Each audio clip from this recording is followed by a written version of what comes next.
Dom Giordano on Talk Radio 1210 WPHT. Let's go to Tom Fitton from Judicial Watch, who are people that are not just protesting, they're very, very effective at what they do to protect the Bill of Rights and our republic. Tom Fitton back with us in Philadelphia. Hey, Tom, welcome in. Thank you for joining us. Hey, good to be with you. Thank you. Well, I saw this morning, I guess it was, or late yesterday, Eric Holder, of course, jumped in and said, it's the new normal. We're all going to be voting by mail exclusively now. And you guys have been on the case repeatedly, but pushing back even more, of removing people from the voter rolls, Tom. I think in North Carolina is definitely one. But you've done stories and you've been in court pushing back against this trend nationwide where progressives will not take people off the rolls.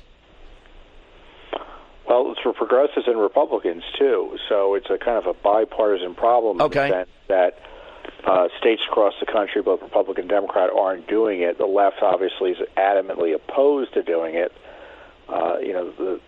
There's a problem administratively oftentimes with Republicans who just are, in my view, just incompetent or oblivious to the law or don't care about it.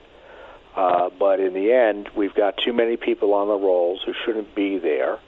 Our most recent study showed there were 2.5 million extra names on the rolls. In North Carolina, we just sued last week or the week before. Our analysis showed at least nearly 1 million extra names on the rolls, names who are, quote, inactive, meaning they haven't voted in a long time and probably shouldn't be there. But North Carolina wasn't doing, as best we can tell, the reasonable steps necessary to clean up the rolls. We don't expect perfection. But if you got virtually everyone on the rolls, or more people on the rolls who then are actually living there, there's a problem. Pennsylvania has got a problem as well, so we're concerned about that. So this is a state.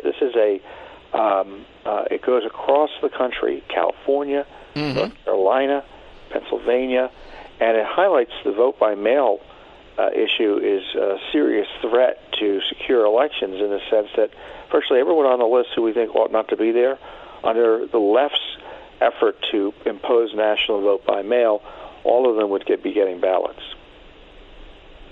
Right, and then people are able to harvest these. We know what happens here. What else can happen with vote by mail? The other side says, you guys are always making this up. There's no cases of this. Then they move the goalposts and say it's not widespread.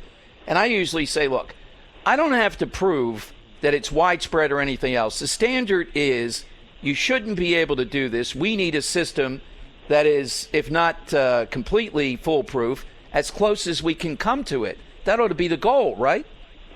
The most secure way to vote is in person, in private, at a ballot box, at a polling station. And once you remove that, once you have people, quote, voting at home or voting wherever, under what circumstances, no one knows, that's where you get the opportunities for voter fraud and intimidation and the potential to have elections stolen. And so the problem that the left has is that many states allow you to get ballots to vote by mail pretty much without having to do anything or even having to certify your ID.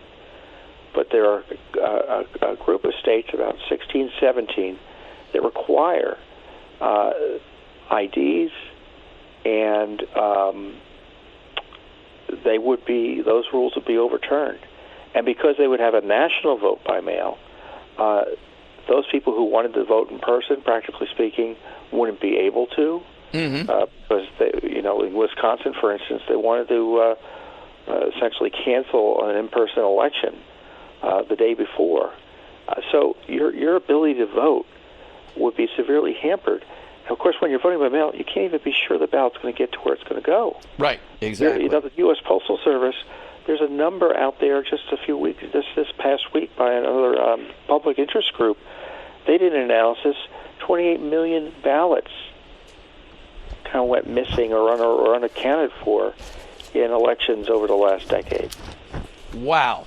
Yeah, it doesn't surprise me, but it's still a wow factor. Tom Fitton from Judicial Watch with us. Tom, is Judicial Watch doing anything vis-a-vis these lockdowns? Here in Pennsylvania, it's in Michigan, you've seen, it's reached levels now where people are pushing back on this, and this is becoming a very, very volatile situation. Well, we've been looking at this very carefully, and I don't know if we're going to sue or if or when we'll sue on this, but your listeners should be thinking about this in terms of whether to evaluate whether these lockdowns are constitutionally justified. You know, the standard is there a compelling government interest, more or less, right, in an emergency basis in keeping someone locked down? Well, it seems to me they have a hard time justifying a compelling government interest, A, when the numbers are collapsing. There is no more COVID-19 crisis. There is no more coronavirus crisis. It doesn't mean we aren't concerned about people getting sick and dying, but it's clear that hospital systems are not under siege the way that people had feared they would be. And secondly, are the shutdowns, are they targeted, and are they brief? I think there's severe constitutional questions about shutdowns that are broad, right, indiscriminate, and lengthy and go on world without end. And so to have your right to property, your right to your First Amendment rights, freedom of association, freedom to exercise your religion, right to property, meaning to go have a job, or run and operate a business, to have that destroyed for months, I think the courts are going to look at that quite skeptically after a period of time, beginning, I think, about now. Look, I would agree. You laid it out very well. We know that the government does have a role, the state governments, that's the upside of this. But the broadness of it, the pettiness of it, the capriciousness of it here in Pennsylvania, and the length of time, Tom, I think that's what courts look at. I think you're exactly right. So I do hope you guys get involved because you're very, very good at doing this. Well, you saw the New Jersey governor was on Fox News yesterday, yes, and Tucker Carlson was saying, well, where do you get off on going after the First Amendment rights of citizens trying to pray together? And he said, well, that's above, the governor said this, that's above my pay grade. We weren't thinking of the Bill of Rights when we did this. Well, someone needs to think about that. And if I were the president, I'd be hyper-focused on this and recognize the governors are panicked and their leashes are being pulled by public health officials who are moving the goalposts. I mean, first it was we got to flatten the curve. Now there's this new goalpost of testing. I don't know what that means. Yes. You know, it's just that they're making it up as they go along. And I understand they're nervous about people getting sick. I understand they're nervous about a widespread contagion and the system being overwhelmed.